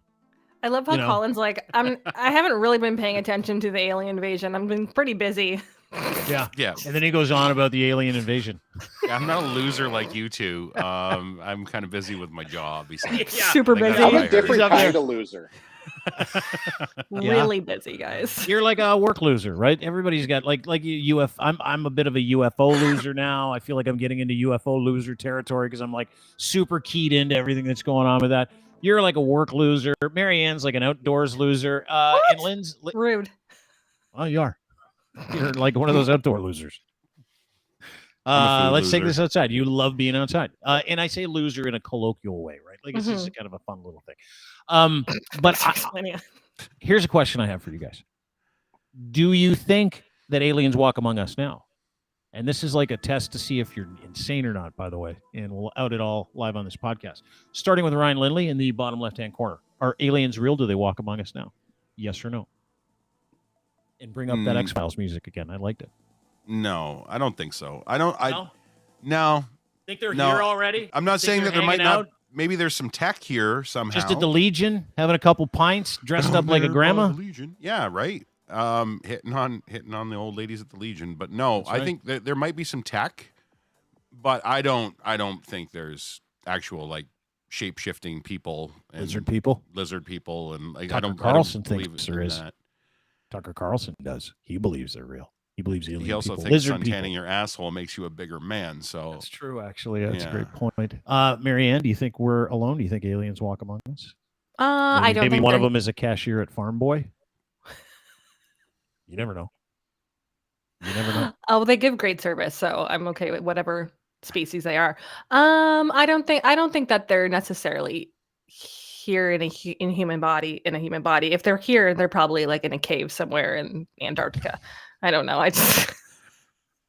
don't know. I'm just making it I up. think they'd stay at the Radisson at least or something. Yeah. I just Yeah, don't know. something I don't big. know how they're there's shape shifting. No, answer's no. I really kind of went off because a on large tangent. portion of No. this country, there are a lot, like millions of people in Canada and tens, maybe hundreds of million people in the United States, maybe 1 billion people in this world. Colin, they really believe that lizard people, shape-shifting lizard people walk among us now. Do you believe those things too? Yes or no? I want to write this down. Suntanned asshole equals better man. Never actually thought about that, but I want to make sure that I don't forget because I've got a little work to do when we're done here today. No, I do not believe that there are aliens on the planet walking amongst us. I mean, it's funny though, because all of these the wackiest theories are the plot lines from some of the greatest movies. This is the plot line for Men in Black, and that 5G is somehow going to control humanity. That goes back to the Kingsman. Really interesting that these movies, maybe they've got the inside information and that's where the idea came from in the first place. But no, I do not believe that we've got the Men in Black patrol with Will Smith. I mean, he was great at firing the little brain laser in the movie. It appears that all he can do in real life is smack the shit out of Chris Rock, though. In this wavelength of watching these alien movies, I was actually I was listening to a podcast with James Cameron actually, and he says that he dreams a lot he actually dreamt about Avatar and the Avatar world and how that came to be. So that's a movie, by the way. It's not real life. No, I know. It's not a documentary. Just Usually letting you know. people that write No, I'm saying, but if director and these people are coming up with these movies and the Men in Black, you said maybe they have something that we don't know. Maybe I don't know. Maybe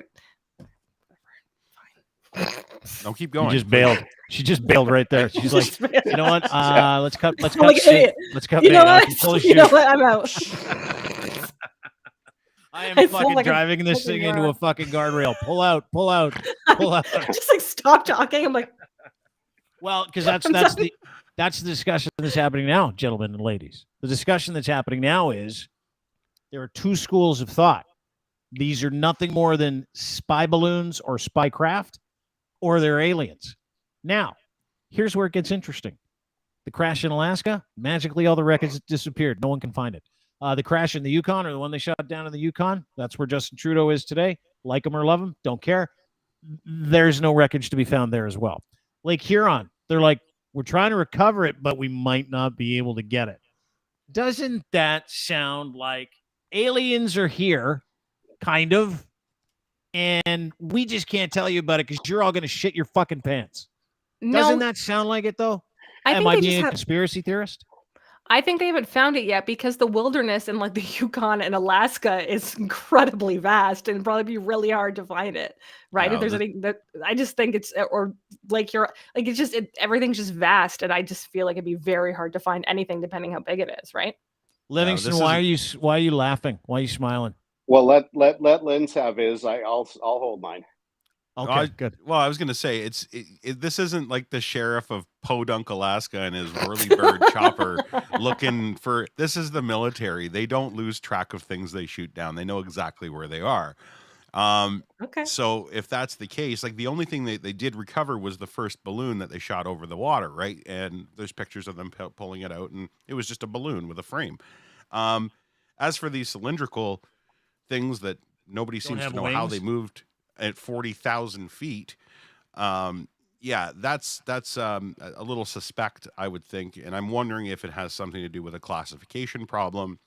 They're saying it could be top secret technology from other countries, be it Russia, be it China, be it wherever. Maybe they went off track. Maybe the balloon was a distract. Who knows? It's all speculation at this point, right? So I want to reserve it until somebody comes out and says, oh, well, it was nothing. We don't know where it, kind of like they did with Osama bin Laden. Oh, yeah, no, he's dead and he's in the ocean now. Bye-bye. And we don't know what happened, right? So I'm on, and I'm not a conspiracy guy. I'm like usually the most level guy when it comes to shit like this. I don't believe in any of this shit. And That's the problem with this, dude. It's turned me into a conspiracy loser. Same here. This one, I was just say I don't know. Like I can't say for sure yes or no. So it's like whatever. I suspend disbelief for now, I guess. Yeah, You sound very like if we don't know reasonable. what it is and it's not dangerous, don't even fucking worry about it today. Livingston, go ahead. Are we losers? Is that why you're laughing? Laughing at us losers? Is that it? Well, Because I feel like if- I feel literally like Joe Rogan right now. I have a feeling that he gave won't me- be. You're not going to be my friend after this. I think he thought it was cool, and now he's like, this chick's a loser. No, He's an idiot. No. He's a good Well, you dude. only gave me two choices before. I either like Trudeau or love Trudeau, so I'm not sure how many choices I get, whether you are losers or not losers. That being said, let's just look for 1 second. Sorry that I won't say what my IQ is because I don't really know, but I'm sure it's above 65. Are we actually talking about people who were smart enough to build a thing to fly from a destination that we don't know, we weren't able to identify, actually get to Earth, and the best thing that they were able to come up with is a little disc or a balloon? And that's what the level of technology was to fly across the universe to get to us. Yeah, sorry, I'm not following the train of thought. Yeah, I don't buy the you, balloon. you don't, dude. I don't disagree with you, but leaning into the conspiracy theory kind of feels good. Is what I'm saying. Like it does. For sure. It does. Yeah. It does. Like I went down the rabbit hole of UFO sightings last night because I'm like obsessed with this shit, right? And I'm like, if people could see me Googling now, I'd be like, I'd throw all my reputation in the garbage because they're like, I hate conspiracy theories, but there's something going on in the skies above North America. Is it spycraft? Probably.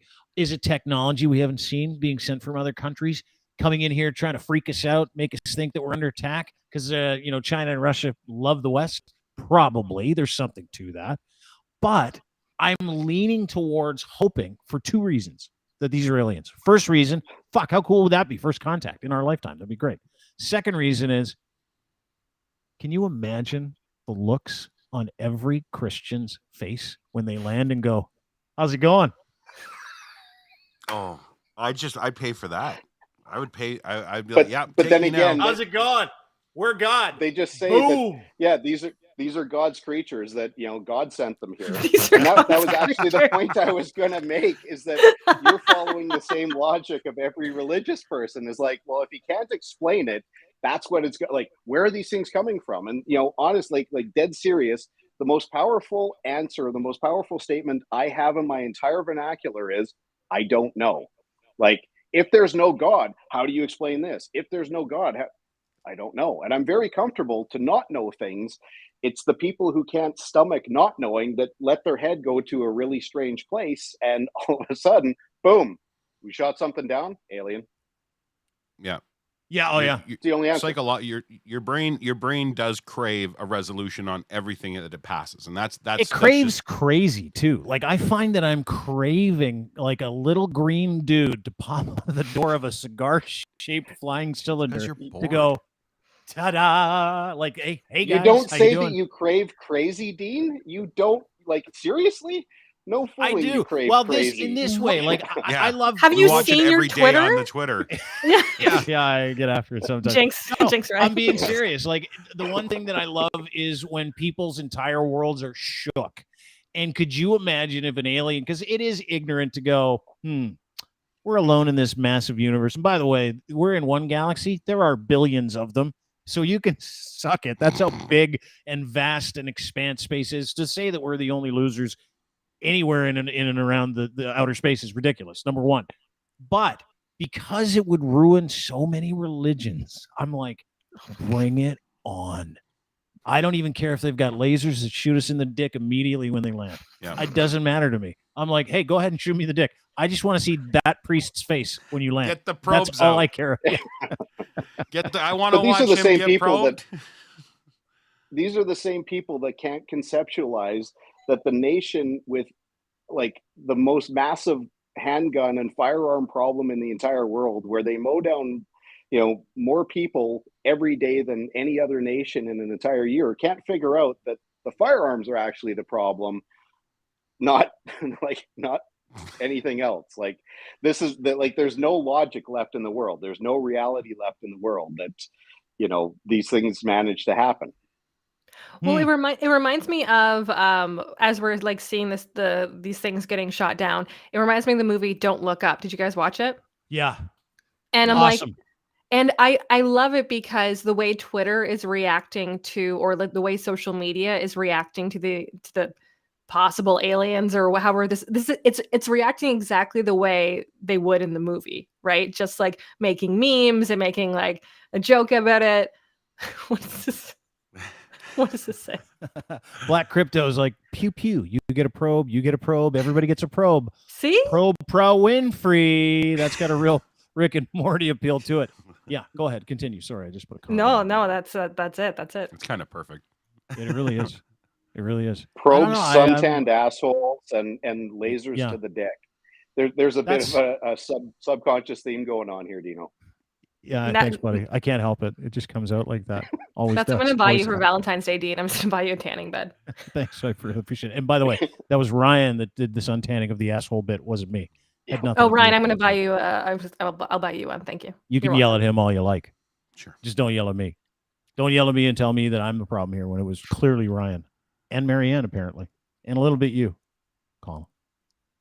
That's kind of uncomfortable. I'll take it. Yeah, it is. You made this is like a sunburnt taint of uncomfortableness. I found it interesting too because there's so many different things that are going on. And I was talking to a buddy of mine, and he goes, "Do you think that if it is aliens, because we're at this point, we're still on this, we're still aliens? Do you think that if it is aliens, they are here looking at how awful we've been over the past 3 years, going, we need to fucking take some people out, otherwise these guys are going to kill each other." And then I started thinking about a couple of things that have been happening, and one specific thing that we were talking about, and you're in industrial business. Cantork is an industrial company. They do industrial work. And there was this, I don't know, no one's talking about it for some reason, this train derailment in Ohio. Have you guys heard about this? Yeah. That's insane. Heard about it, don't know any detail. Oh, dude. Linz, you've worked kind of in that logistics space when it comes to transporting hazardous equipment for quite some time, right? I read yesterday that basically is it East Palestine, Ohio, if I'm not mistaken? Is that yeah, it's just north or south of Pittsburgh. It's in Pennsylvania and Ohio. I think there's two. It's like on the border or something right there. Yeah. Yeah, but it's 70 kilometers away from Lake Erie, by the way. Oh, is it? Is that close? Yeah, 11 but million it's being people. called the worst natural disaster in the history of the Midwest United States. Is that what I'm understanding? Yeah. What are the details? Because train toxic shit. I hear words like vinyl chloride and acid rain, but nobody's talking about this. And it's like a nuclear ghost town in East Palestine, Ohio, right now, if I'm not mistaken. It's like a chemical nuke almost what they've done there, and it's way more than like I'm shocked because when I did training in this stuff, because in my grown-up job, like my real job, this is the kind of stuff that we dealt with. And one of the most extreme examples of a dangerous good and a dangerous substance is vinyl chloride, because of how volatile it is, how toxic it is, how it will boil if not kept under pressure in those train cars. When it hits 8 degrees Fahrenheit, it actually boils and it turns into a gas, a vapor. And it's used to make polyvinyl chloride, which makes PVC pipes and things like that, things that you see every day. So in a stable environment, handled properly, it's perfectly safe. It's fine as long as it's done right. And when it's not, it's an absolute unmitigated disaster, which is what we've seen in this train wreck. It's such a long story of how it starts. Back in the Obama administration, they wanted more safety for trains because they said too many trains are crashing, we need more safety. So they mandated these brakes that somebody developed for trains to be able to stop them way faster than they do now. Red Tape Reduction Act that the former president put in place quashed it. So now this train that we saw with the vinyl chloride crashed If they had the brakes, they're saying that it would have never happened. But now we've got 1 million pounds of liquid vinyl chloride that spilled. And their solution, not the government, not the EPA, the company, the rail company, their solution was to burn it instead of actually trying to contain it. And once you burn it, you cannot extinguish it. Like, that's the thing about this stuff. It's anybody that knows anything about it, you can't put it out. So the problem is like the PVC, or sorry, the vinyl chloride itself is a carcinogen. Like it causes rare liver disease. It causes brain tumors. It causes everything else on contact. Yeah. OSHA limits you to 1 part per million for an 8-hour shift of exposure. If you can imagine that. So now you're dealing with 33,000 liters per train car times 5. Okay. Ooh. Spilling into watersheds, becoming gaseous immediately upon contact with the environment. And the problem with vinyl chloride is when you burn it, it doesn't just go away. You saw that big black cloud. What happens is it becomes byproducts, like are everywhere. There's and one of them is Hydrochloric acid. Hydrogen chloride, right? So hydrogen chloride is released, and on its own, again, dangerous, but on contact with water, it becomes hydrochloric acid. So you're now looking at millions and millions and billions, even parts per million of this toxic substance going into the air, which will then, as you saw, it looks like a mushroom cloud, spread out and fall back down into your waterways, onto your streets, killing your pets, which they're already seeing, like people's pets are dying. People are showing up with cherry eye. Their eyes are so irritated. They can't breathe. And like some people ignored the evacuation orders because they were very watered down. Like it was just guys, you got to go. It's kind of dangerous. You should probably not be here. When really it should have been fucking run, everybody run, leave everything, go run as far as you can. Just go, because that's how this stuff is treated in an industrial sense. Like, so if that spill happened like in let's say a plant that was making PVC and a fire broke out, everybody would be evacuated within miles, like 50, 60 mile radiuses would be on alert for air quality testing. It would be mass pandemonium here in Canada. Down there, the lobby, the rail lobby, is huge, and they've been lobbying politicians to scale back on safety, and it's essentially killed an entire town, and they don't even know it yet. Like, that town is dead. Like that town, you'll never get anything out of that ground. It's and we're treating it like it was just a little fire. Not a big deal. It's like a post-apocalyptic town now. Yeah, right? That's what we're hearing, that they're telling people to come back into town, but there are so many toxins and what do you call them? Carcinogens that are in the air, and it's literally raining because that shit connects with water, and it's literally raining, Colin, hydrochloric acid. Yeah. On people in Ohio. And here's the fucking catch, which I found fascinating, is you had Norfolk Railroad go to the police and say, don't worry, we got this. We're just going to burn it off. Police are like, yeah, we're going to go and tell the EPA we're just going to burn it off. And then they go to the news organizations and they say to the news organizations, no big deal, it's just going to burn it off. But they haven't told anybody. They haven't told anybody about what it is that they're burning off. They haven't told anybody about. And so you've got like citizen journalists out there running around going, hey, everybody, this is like the worst natural disaster in the history of the Midwest United States. And nobody's talking about it. Like, nobody's saying a fucking word. Nothing. It's essentially right on the border of 2 watersheds as well, which is the most dangerous. There's 11 million people that depend on Lake Erie as a drinking water source. This is now floating towards Lake Erie, and it's also is it the Ohio River? The Ohio River watershed, or I can't remember which one it is, but there's 2 of them. And they both serve different purposes. And in total, I think it was 25 million people rely on them every day. And you've got a company that has been handed the keys to mitigate their own disaster. and the governor said and it give was out fine. the messaging of their own disaster too. The Like it's messaging- like, yeah. Yeah. And they're also those people that you were talking about. Hey, come on back. You know, they're telling it just got you. It's fine. Just come back. So their answer to this, we'll give you $1,000. It's called a like a disenfranchised fee or a inconvenience fee. They're handing out, and you have to show up with some paperwork, and you give them the paperwork. It's the most like throwing money at a problem to shut people up, because you've got people that are say lower income, see $1,000 and think, yeah, I'll shut my mouth. I'll sign that paper. Thank you. Now all of a sudden you've got a family full of tumors. Yeah, it's not just the air quality, it's the water quality. It's the fact that the town is unlivable Everything. again, and they're paying people to come back. This is in the gymnasium during a Q&A. You sent me this video. Colin, you'll like this. And you're in the industrial space, right? You see entrepreneurs, you see the way that this world works. But this is a couple of dudes that are like, hey, we just want some answers. And the cops are like, we're not giving you any. Get the fuck out. Watch this. Look at this.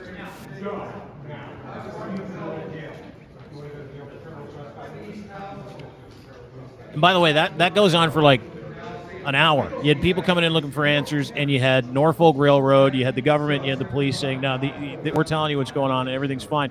And they're like, no, we know it isn't, because this guy here is a scientist. And he's like, I know what you're talking about. What you're talking about is absolute bullshit. And so they're literally arresting people for saying that they think the town's unsafe, arresting people for not wanting to go back home. This is going on in the United States of America today. How much of a fucking mess, right? Like, how, I don't even know. Are regulations, like, are you allowed to do that? Like, are you allowed to do that in Canada? Are you, like, if that happened in Canada, Colin, you got a look on your face. I'd love your input. That happened in Canada.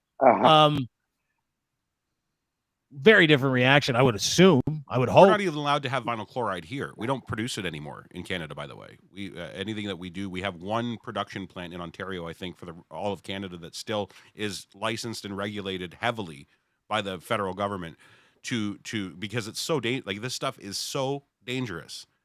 It's sorry, Colin, go ahead.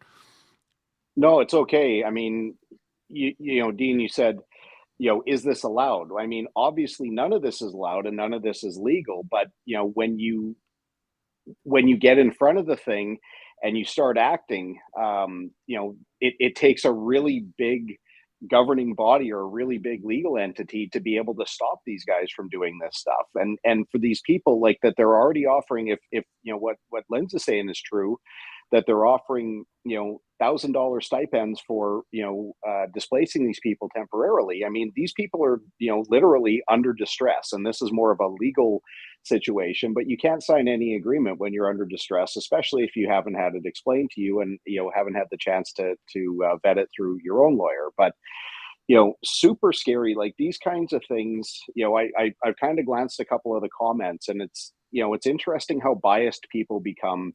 You know, talking about how this is something that happened under Trump. This is something that, you know, blah, blah, blah. Like, listen, I am no Trump fan. I will never be a Trump fan. But presidents throughout the entire history of the United States have done stuff like this. We're talking about a rail car disaster. When we were trying to, you know, we being, you know, my province of Alberta, as we were trying to develop and build pipelines to move product from Alberta, you know, to the States, those discussions were stopped. You know, Keystone Pipeline was stopped in favor of transporting by rail. So we've got a part pipeline, part rail, part pipeline project that happened under the Obama administration because, you know, Warren Buffett is a very heavy donor, and Warren Buffett is a very major, you know, rail owner. You know, that doesn't change this situation, but, you know, there is a lot of influence peddling that happens, you know, that people either just don't care to see, or, you know, just ignore because it's, you know, it's not in line with what their political affiliation is. Like, this kinds of stuff should never happen. You know, if people are smart enough to make this stuff, they're smart enough to know how dangerous it is. This is not the kind of thing that should be handled by a rail car that is so prone to, you know, to failure.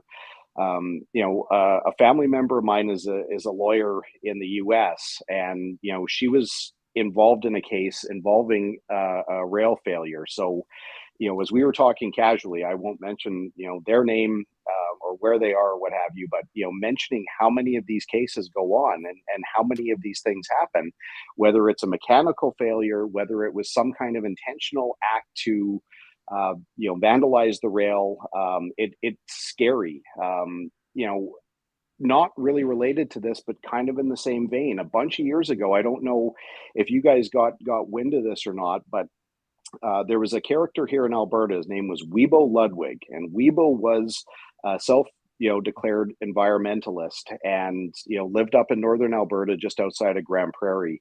That his answer to pipelines and to drilling in his area was to go and blow up pipelines and well sites to show how dangerous it could be when this stuff happened. It's like, are you actually creating the situation that didn't exist to prove how bad it can be when a lunatic like you does a thing? The fact that there can be this much vandalism and this much human input into such a catastrophic event is just horrifying. Yeah, and like you say about the lobbyists, and it does. I should have clarified that goes both ways. And also, Biden's had 2 years since Trump to fix it or re-implement those regulations, but they won't because of the heavy influence that the government is under from rail lobbyists. And rail lobbyists are it's quiet. A lot of people, because it's boring to the normal person. They don't care. Like, yeah, whatever, pipeline. Yeah, okay, maybe a couple jobs. Yeah, that's how they the general. But these things go behind your house. They run on those tracks that are right behind your house right now. And well, that thing happened in the center of town. Yeah, like that derailment happened in the center of town. The entire center, like the town is toast. Yep. East Palestine, Ohio is crushed. Like, yep. It's not just Pat's well, dying. all of a sudden, like for the people who argue about pipelines, like use a little bit of common sense, like we were talking about whether these UFOs are actually aliens or not. But if you actually take pipelines that are out of your town, take the pipeline that carries natural gas to your house and replace that with a bunch of vehicles on the street, pressured, like, LPG type trucks that deliver natural gas to your house, how environmentally sound is it for all these vehicles to be, running engines? But how much catastrophe would there be if all of a sudden we've got this explosive natural gas being transported by truck instead of by safe pipelines? It doesn't make a lot of sense to say that pipelines are an environmental disaster, but the alternative being rail or truck, which, so much of the petroleum that, like, just petroleum, forget about, vinyl chloride, so much of that is transported by truck, petroleum, crude, etc., or LPG is transferred by truck or by rail. And the second that there's a problem, it's not like these LPG cars are actually built for impact. It's not like there's a lining. It's not like there's any kind of protection. It's assumed that it's going to get there in one piece because it happens so often, when just as easily these things could be in a self-contained pipe, whether it's below ground, above ground, whatever, and be so much safer. Quick question for you, Colin. How much did Danielle Smith pay you to be pro pipeline in this podcast? We're not, well, because there's also, I got I didn't get $1,000 and I didn't sign a non-disclosure agreement, but unfortunately, like I said, I like to think I probably possess an IQ above 65. And yes, because I'm in the energy industry and I support the energy industry, not in Alberta, but around the world, let's do things that make sense. Let's not grandstand and soapbox and try and, try and further one campaign instead of another. Vancouver is one of the biggest protesters of a pipeline from Alberta to the coast, but at the same time they just built a damn pipeline so that Vancouver Airport can get gasoline or avgas from Seattle. So why was that pipeline that comes from a refinery in Seattle okay to feed the Vancouver Airport, but the pipeline that's actually going to be used to transport goods so that Alberta can actually get products to market, that one is bad? I mean, you want to talk about conspiracy. I mean, I don't think I'm a conspiracy theorist, but the fact is that the longer our stuff is landlocked, the longer that we only have one customer for product, which is the United States, and they're able to buy our crude at pennies on the dollar for what they should be going for, which means that there's less money for everyone in Canada to actually, fund, Medicare and fund, roads and everything else that we're going to do, because, well, no, if we actually sell it somewhere else, it's going to have a negative environmental impact where, unfortunately, if they don't get it from us, they're going to get it somewhere else. It's not like the world is going to stop running on petroleum products in the next, in our lifetime. So, wait a second. I just said don't get on a soapbox, and then I just jumped on a fucking soapbox. I apologize. I'm a hypocrite. With a megaphone and a I tiki take it. torch.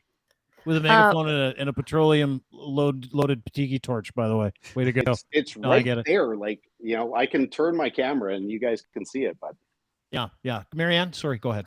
I just saw a comment from Saucy C, which she says, I mean, didn't a bunch of houses under construction explode because of natural gas? Yeah, it was here in Orleans, actually, here just outside of Ottawa. But anyway. That was a fucking great explosion, by the way. I saw the ring doorbell explosions are the best. Yeah. Like if you ever get a chance to see an explosion, get it from a ring doorbell. Because it's got that fisheye. You get the whole neighborhood. Yeah. That was a natural gas explosion in the city of Ottawa a couple of days ago. Listen, these are all like fucking super toxic, very flammable, highly interactive substances that were flowing around the country. Whether it's in a pipeline, whether it's in a train car, whatever the situation is, we can only see examples of it going wrong, like Lac Mégantic, if you remember that several years ago. The entire town was fucking incinerated. In Quebec, because a bunch of rail cars smashed together, chummed with gas, and the entire place went up. Like they're still rebuilding that city. They lost people were vaporized downtown because of the way that we transport hazardous materials around the country. And it's always been, I didn't think I'd get into like a logistics conversation about transporting oil and gas today. So I'm really excited because I actually am learning quite a bit. Thank you, Colin, and thank you, Ryan. And no offense, Marianne, I've learned nothing from you about transporting hazardous goods today, but that's probably a good sign. No, honestly, like I'm fascinated by this because this is something I like know nothing about. So I love learning and just listening compared to just clearly I'm screwing up a lot today when it comes to Avatar. So I have nothing to input on this. People ask me all the time, what do you do for a living? And I'm like, it's the most boring fucking job. No, this is your time to shine, buddy. And that was it. I get a call last night to come on a podcast to explain this. And I'm like, me? Okay. I can actually nerd out about my job. Where my passion met the job that I am doing so that I can do my passion, and I get to put them together last night. Isn't that exciting? Same with Livingston from Cantork. You should. I would love that. Yeah, I'm going Ryan, it's your Super Bowl.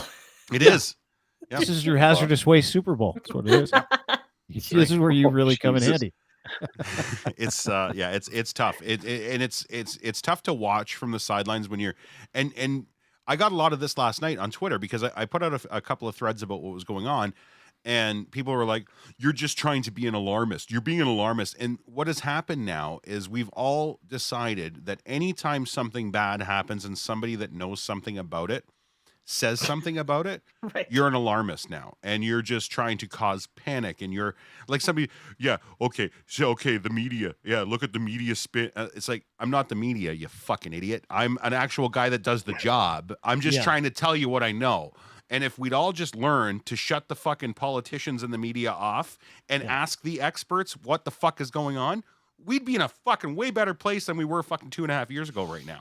So you're not wrong. It's frustrating. Yeah, it's really frustrating. You're not wrong. Like Homer Simpson said in an episode a bunch of years ago, he was making a joke, and The Simpsons are obviously the greatest TV show ever existed. But Homer said, how is education supposed to make me feel smarter? And every time something like this happens, it makes me think of that. I've said that like 3 times today as we're trying to deal with certain customers that, they continue to have problems. We offer to come and help them and offer like free training. Like, listen, this is a user problem.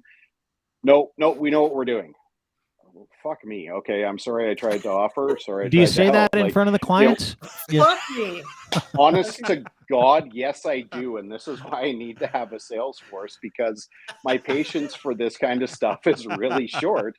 And, I won't mention the names, but as we're driving around with my distributor rep today, very, very awesome company here, Mikisew Group, First Nations owned company. They represent us here in Fort McMurray. Love the guys to pieces. And as I'm driving around with my salesman contact, he's pointing out, well, why don't we go to this company? Like, I probably shouldn't go there. And he says, well, why? I'm like, I've told them to go fuck themselves too many times, and it probably wouldn't go over well if I actually walked in there. Like, you guys can probably do it, and I can support you from the background, but I can't, because like I have too many times where, you know, we get a customer, you know, like I hate this kind of stuff, because we get customers that send us tools, say, well, we need warranty. Okay, let us take a look at these tools. And all of a sudden, you know, an air motor is full of grease. Well, there should be no grease in an air motor. The gearbox is completely rusted out. Well, this isn't a warranty issue.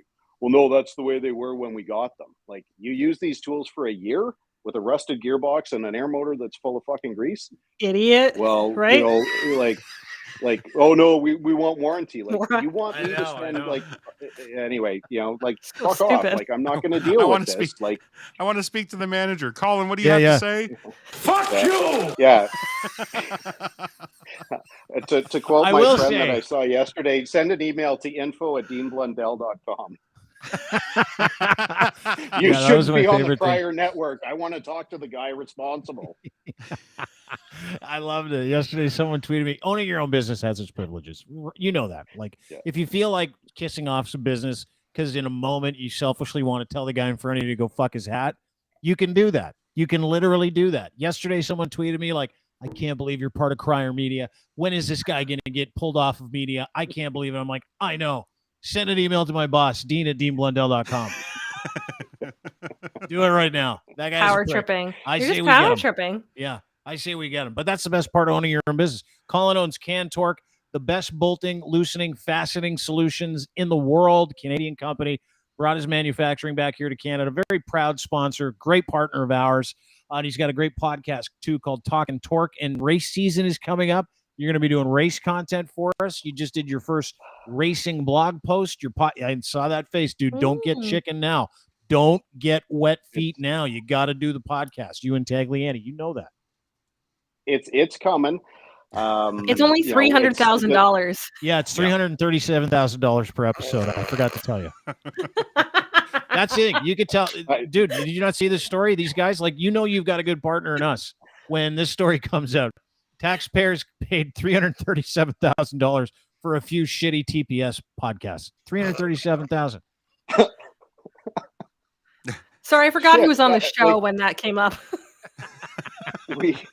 There's been 7 people today. I can't 87 remember people what we're paying, but I'm only on the line for 125 an episode, right? Like, Oh, we're 125 talking about grand an budget. episode. Okay. Yeah. Okay, good. Colin, Oof. do you need a voice to like voice your intro? Because that'll be $400, but I'm happy to do it. That'll And be you only get one. You only get one. $400,000. You only get one revision.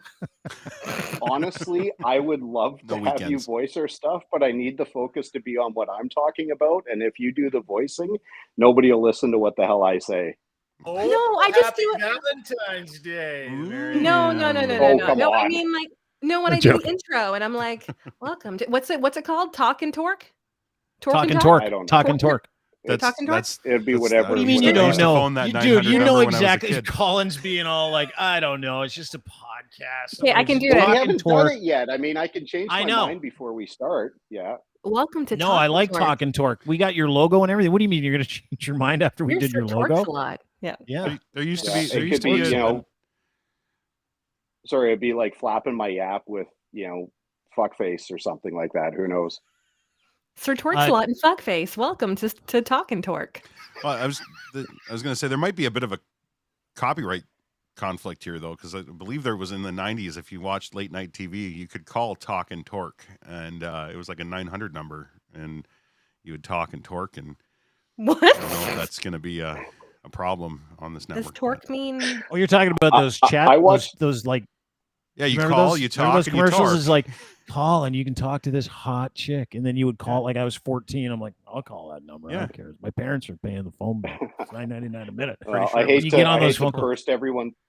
Sorry, I hate Yeah. to pop everyone's balloon, but if they are going to talk and torque, they're going to get me. So, you know, that might be your thing, but you know, it's literally just, we're going to talk about the bullshit that happens in the world of business. And then, you know, hopefully some of the behind the scenes kind of stuff without, you know, betraying confidences. We're not going to throw anyone under the bus, but give people a little bit of a, you know, behind the scenes look at what happens, during race weekends, and likely who I'm pissed off at any given moment from what happened, where we got screwed over by somebody, either at the go-kart track or in NASCAR.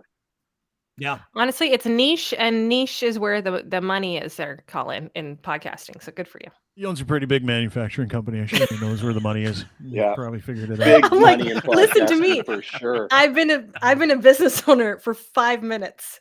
Listen to Yeah, me. she knows. She knows. I know. Wait a sec. I'm listen, going to Colin, write that one down too. Hold on. as you should. Okay, got As that. you should. Really appreciate you stopping in today. I know you're doing double duty up in Fort McMurray. That's where you are today, right?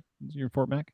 Beautiful Fort McMurray. In the big smoke of Fort McMurray, just off of Highway 63 right now. I can see the highway from my hotel. Yeah, are you in the Sawmill Hotel? Is that where you are? Posted up? Sawmill?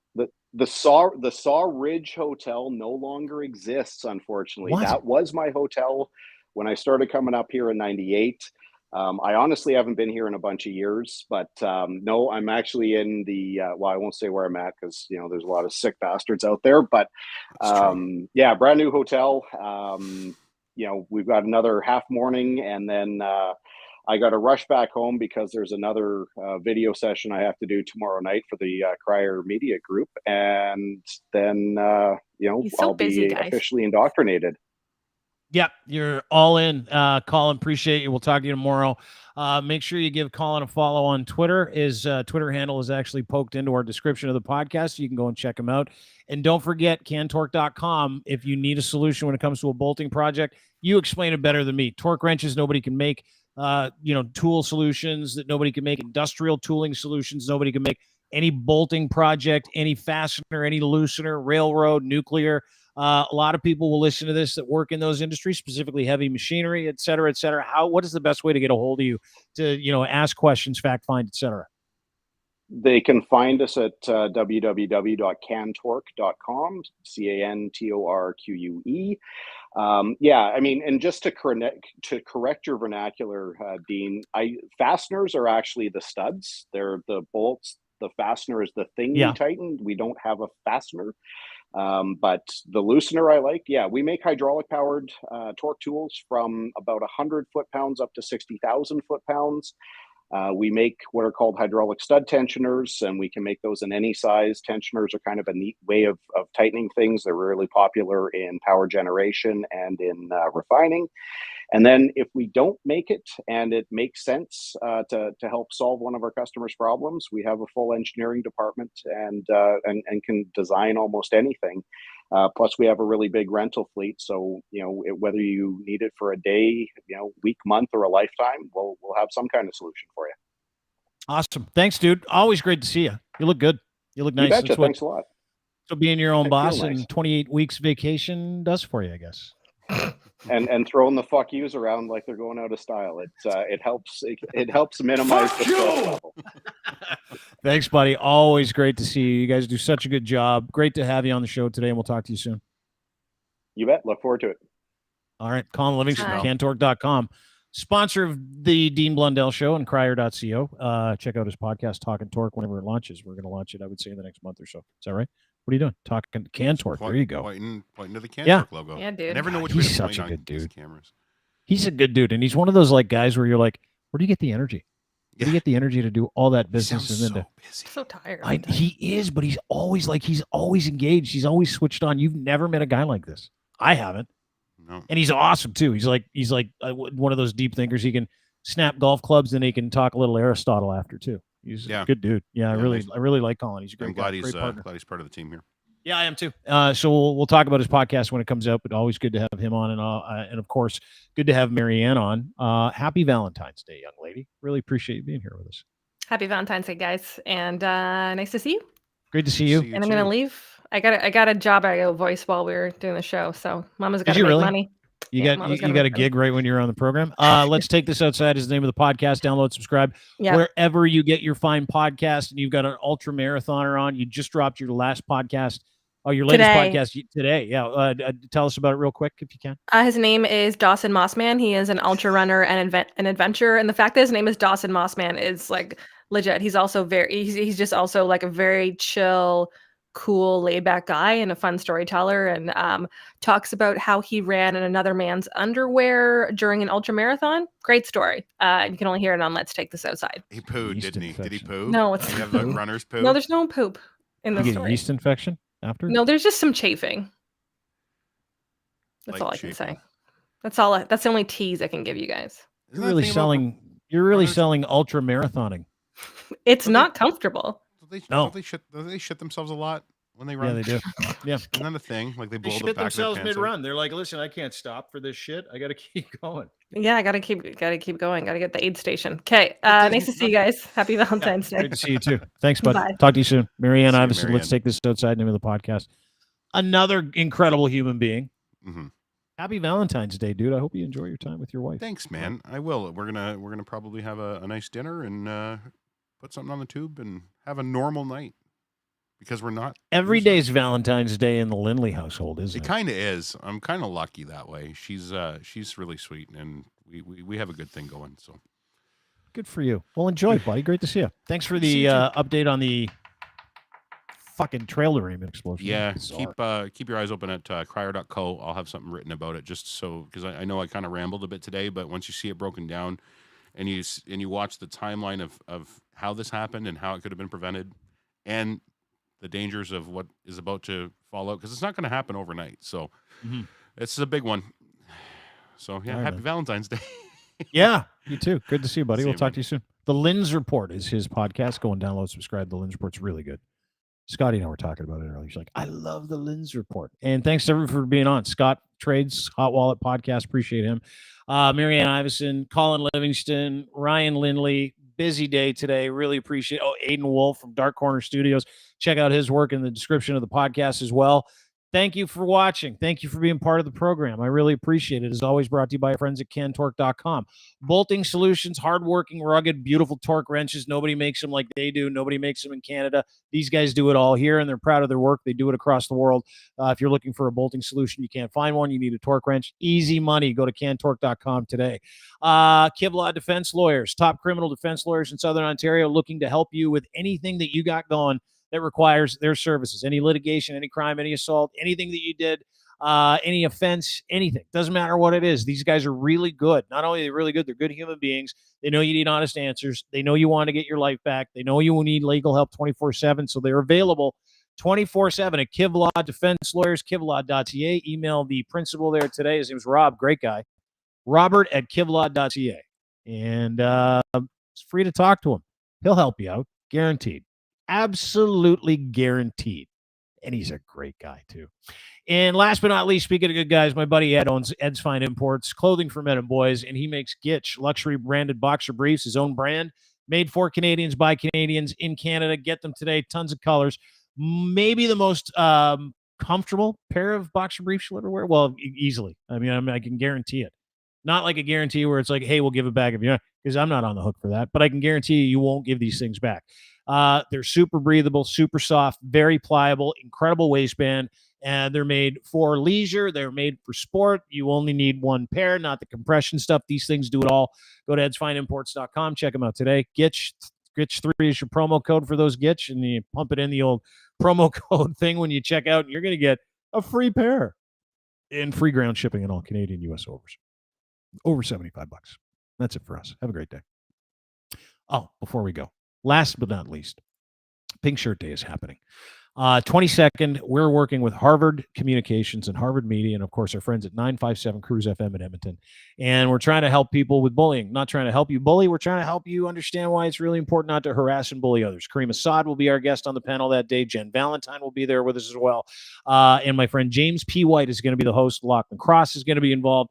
And we're going to be pumping into a whole bunch of different classrooms across Canada, and I believe a couple in the United States as well, where we're going to talk about the effects that harassment, bullying has on people. All you need to do is go to 957cruisefm.ca or crier.co and click on the Pink Shirt Day link and register your classroom. It's going to be a Zoom call, a Zoom panel, hosts, entertaining, fun, but serious. It's going to be a look at why it's important to try to treat each other with a little bit of respect, specifically when they're younger, because when you get older, you don't want to be an old asshole.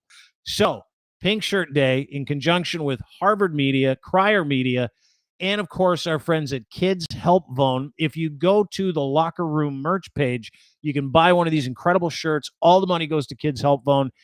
Kids need a place to go. Kids need someone to call when they can't figure it out. And there are a lot of people out there that have kids that don't talk to their kids. That's why Kids Help Phone is very, very important. Again, keep this number in mind, 1-800-668-6868, 1-800-668-6868. Kids Help Phone. Pink Shirt Day, February the 22nd. Go and sign up. Doesn't matter if you're a classroom or an individual or you just want to be part of the panel. We'd love to have you. So please do us a favor and make sure you check that out at crier.co and, of course, 957cruisefm.ca. Thanks, everybody. Have a great day. We'll see you right here tomorrow around 4 o'clock, I believe. I think we're going to be back here at 4, if I'm not mistaken. I think we are. Yeah, we will be. See you then. Go Aliens.